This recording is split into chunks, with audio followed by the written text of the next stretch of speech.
Guys, saat ini ketakutan besar akan AI sedang melanda para perusahaan raksasa China. Bukan cuma Google yang ambil ancang-ancang siaga 1 ke ChatGPT, tapi Alibaba, JD.com, Baidu, dan para perusahaan raksasa China lainnya saat ini lagi ketar-ketir melihat ChatGPT, robot chat AI sensasional yang bisa jawab apapun pertanyaan kita dengan nyambung, yang berhasil tarik 100 juta pengguna hanya dalam 2 bulan pertama. Para perusahaan raksasa ini takut tertinggal, takut kalah saing dari Microsoft dan para perusahaan raksasa barat yang sedang gencar kembangkan AI. Nah, kenapa? Padahal lini bisnis mereka dan Microsoft kan beda. Industrinya kan beda ya. Alibaba bergeraknya di e-commerce grosir, JD.com di bidang e-commerce retail, mirip Amazon di Amerika dan Tokopedia di Indonesia. By the way, JD.com ini induk usahanya JD.ID yang kemarin baru hengkang dari Indonesia. Nah, lalu Baidu bergerak di bidang jasa internet, mirip-mirip Google, tapi fokusnya ke China. Nah, mereka bisa dibilang palu gadanya internet bagi rakyat China. Apa lu mau gua ada, gitu. Mirip Google kan ya. Nah, kalau dibandingkan dengan bisnis utama Microsoft, yaitu di bidang software komputer dan internet web service, kan beda ya. Lalu kenapa juga harus takut? Ya, sepertinya karena mereka sadar kalau perkembangan teknologi AI saat ini akan berkembang sangat cepat ke banyak sektor industri. Sepertinya mereka sadar kalau ke depannya perhatian para investor, konsumen, dan mayoritas orang di dunia akan tertujunya ke AI.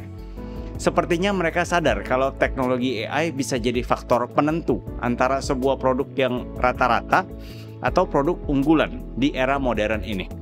Nah, ini semua adalah faktor penentu kelangsungan hidup sebuah perusahaan. Mau maju pesat, jalan di tempat, atau malah mundur teratur dari kerasnya persaingan global sekarang ini.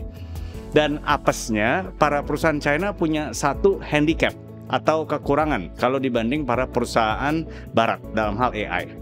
Nah, mereka hidup di bawah pemerintahan China yang ketat sensor dan pengawasan. Sebagus, sehebat, sekeren apapun teknologi AI di mata swasta, AI tetap adalah ancaman serius bagi sebuah pemerintahan yang mau mempertahankan kontrol absolut akan cara pikir dan narasi rakyatnya. Ya, singkatnya, pemerintah China sebagai pemerintah komunis dengan populasi sekitar 1,4 miliar orang punya kepentingan besar untuk jaga keamanan, ketertiban, situasi kondisif, dan status quo kekuasaan mereka sekarang. Nah, salah satu cara jaganya adalah mencegah agar pemahaman yang nggak sesuai seperti demokrasi, budaya barat itu jangan sampai menyebar ke rakyat. Nah, selama ini salah satu senjata ampuh mereka, pemerintah China, ya lewat sensor dan regulasi ke para perusahaan besar. Jadi para perusahaan diatur agar nggak keluarkan produk, komunikasi, jasa yang berlawanan dengan pemerintahan. Tapi masalahnya AI yang muncul sekarang ini kayak yang ChatGPT ini agak tricky guys. Dia rawan mengundang amarah pemerintah China. Contoh, andai Baidu buat AI gaya chatbot seperti ChatGPT dan ada user China yang nanya ke chatbotnya, apa pandangan kamu tentang peristiwa Tiananmen Square pada tahun 1989? By the way, ini peristiwa demo besar yang berakhirnya dengan pembantaian di China. Sangat amat sensitif buat pemerintah China. Nah, andai jawaban sang chatbot terkesan jelekin pemerintah, maka Baidu akan kena masalah besar kan dari pemerintah. Tapi andai chatbotnya nggak jawab, disensor pertanyaannya, maka chatbot akan kehilangan kredibilitas di mata investor dan user. Jadi serba salah, maju kena, mundur kena. Nah, jadi bisa dibilang saat ini para perusahaan raksasa China lagi terjepit antara dua pihak. Di satu sisi ada teknologi AI terbaru dari perusahaan barat yang bisa mengubah kualitas produk dan jasa secara signifikan. Nah, di sisi lain ada pemerintah mereka, China, yang punya kebijakan sensor ketat. Sehingga resiko mereka jadi pusat perhatian pemerintah China jadi besar kalau mereka kebablasan terapkan teknologi AI. Nah, lantas apa solusi mereka, para perusahaan raksasa China? Ya, mereka ambil jalan tengah guys. Mereka nggak akan buat AI versi umum kayak chatbotnya ChatGPT, melainkan pakai AI dalam teknologi spesifik. Tergantung aplikasi yang mereka punya. Dan ini pun tetap besar guys, ya, tetap revolusioner. Contoh, dalam hal JD.com, nah, mereka akan masukkan AI dalam beberapa proses produk dan jasa mereka. Ya, saat ini belum dijelasin lebih detail, masih rahasia, masih tahap pengembangan. Tapi kalau aku tebak, karena JD.com adalah platform belanja online kayak Tokopedia, Mereka akan pakai AI untuk upgrade total proses belanja para usernya. Nah, kalau saat ini kan proses belanja di platform-platform e-commerce masih kurang lebih mirip-mirip. Ya, coba aku jabarin ya. Mungkin agak membosankan, tapi coba perhatiin alur prosesnya. Ya, biasanya dimulai dari kita ketik-ketik nama barang yang kita mau beli. Kemudian platform akan keluarin hasil pencarian kita, ya dalam bentuk daftar pilihan produk yang tersedia. Ya, dari sana kita scroll satu-satu, buka setiap barang, lihat foto produknya, deskripsi produk, cek review pembeli lain, lihat bintang tokonya, cek promo. Nah, kalau cocok semua, biasanya kita masukin barang tersebut ke wishlist atau keranjang buat disimpan dulu, belum check out. Lalu kita balik ke halaman utama pencarian, lihat lagi berapa alternatif lain buat bandingin yang mana yang terbaik. Ya, lalu akhirnya kita tentuin pilihan, masuk halaman check out dan bayar. Ya, dari sana prosesnya belum selesai loh guys. Ya, kita biasanya pantau perkembangan pengiriman. Kalau barangnya rentan rusak, kita chat penjual. Kak, minta barangnya dibungkus bubble wrap ya. Lalu kita rutin monitor untuk cek apakah barang udah dikirim dan kapan akan sampai di rumah kita. Jadi kita bisa pastiin di rumah ada orang pas kurirnya datang. Akhirnya barang tiba, tapi itu pun belum selesai. Kalau harga barangnya lumayan mahal, kita harus ingetin diri sendiri untuk buat video unboxing. Andai barangnya ternyata rusak dan butuh klaim. Nah, itu proses belanja online sekarang guys, 2023. Kalau dijabarin kayak tadi, jadi terlihat masih makan waktu, tenaga, proses yang cukup banyak buat belanja online. Nah, tapi sepertinya dalam waktu dekat, ini akan berubah penuh guys, dengan kehadiran AI. Nah, ini aku bayangin nih, pas aku klik masuk aplikasi e-commerce-nya, misalnya JD.com, ada tombol baru gitu ya, tombol AI. Aku cukup tekan tombolnya dan ngomong, JD kasih aku 5 pilihan terbaik meja kerja yang cocok untuk kantor baruku.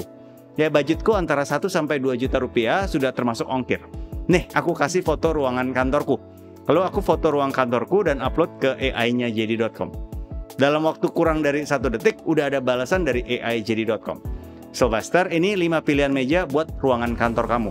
Nah, saya udah pilihin dari daftar toko terpercaya yang punya rating dan review user bagus.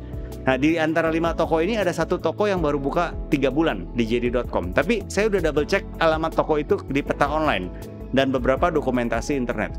Tokonya punya review bagus. Lalu aku dapat 5 foto ruangan kantorku yang tadi, tapi sekarang udah diedit, udah ditambahin meja. Foto 5 meja pilihan tadi yang beda-beda. Dalam setiap foto ada keterangan singkat ukuran meja, harga final setelah ongkir, waktu perkiraan pesanan sampai. Ya, kalau aku nggak suka, aku minta AI-nya cariin pilihan lain. Bisa tambahin atau kurangin kriteriaku.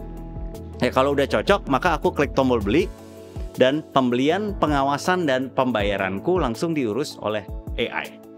Nah, AI yang pilihin kurir yang punya promo terbaik, AI yang minta penjual pakai bubble wrap, AI yang pantau status pengiriman dan ingetin aku kalau hari ini barang tiba, AI yang ingetin aku buat video unboxing sebelum buka paket.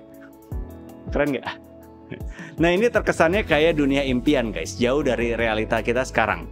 Tapi yang aku tangkap dari sentimen para perusahaan raksasa China saat ini adalah mungkin impian ini akan jadi realita jauh lebih cepat dari bayangan kita guys. Para pengusaha raksasa sangat terlihat seperti mereka dalam perlombaan besar yang mendesak untuk unggul dalam AI, untuk implementasi AI dalam produk mereka. Terlihat bahwa mereka anggap AI sebagai salah satu kunci, pembeda, penentu untuk bisa menang dalam persaingan global. Ya, saat ini cuman berselang 2 bulan sejak peluncuran pertama ChatGPT versi gratis, udah ada yang versi plus. Ini versi berbayar mereka, biayanya $20 per bulan. Pelanggannya dapat akses prioritas pakai ChatGPT, prioritas dari segi kecepatan, antrian, maupun update fitur terbaru. Nah, ini video nggak disponsorin ChatGPT. Poin yang aku mau tunjukin di sini adalah seberapa cepat perkembangan AI lagi terjadi. Hanya sejak 2 bulan sejak mereka pertama launching, bikin geger satu dunia, udah 100 juta orang jadi user AI, lalu sekarang fitur berbayarnya udah keluar. Saat ini dunia sedang berubah tepat di bawah kaki kita guys.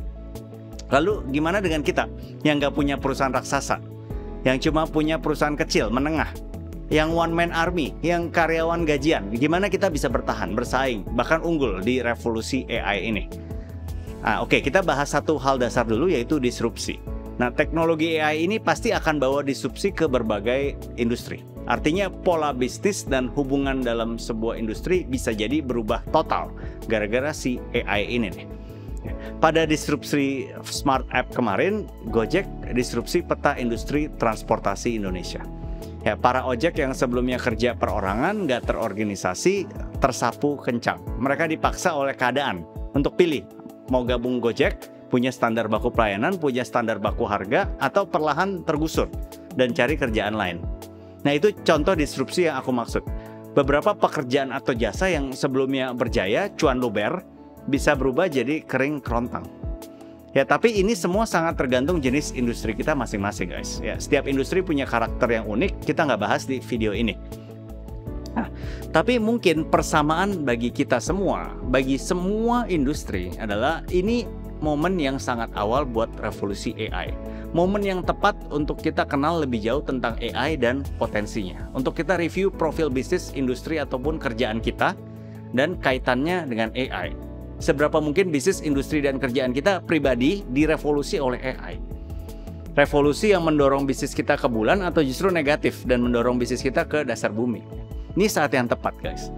Dan ini kayaknya bisa diterapin oleh setiap usaha atau pekerjaan di semua level. Ya, andai perusahaan kita masuk ukuran menengah, mungkin bisa bikin divisi baru, divisi khusus AI. Ya, isinya 1 orang aja cukup.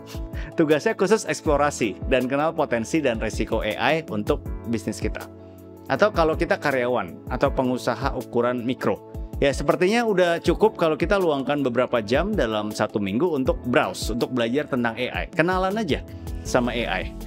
Ya, zaman selalu berubah dan nggak kenal kawan ataupun lawan. Kita mau ikuti perkembangan zaman atau menolak atau cuek, bebek, masa bodoh.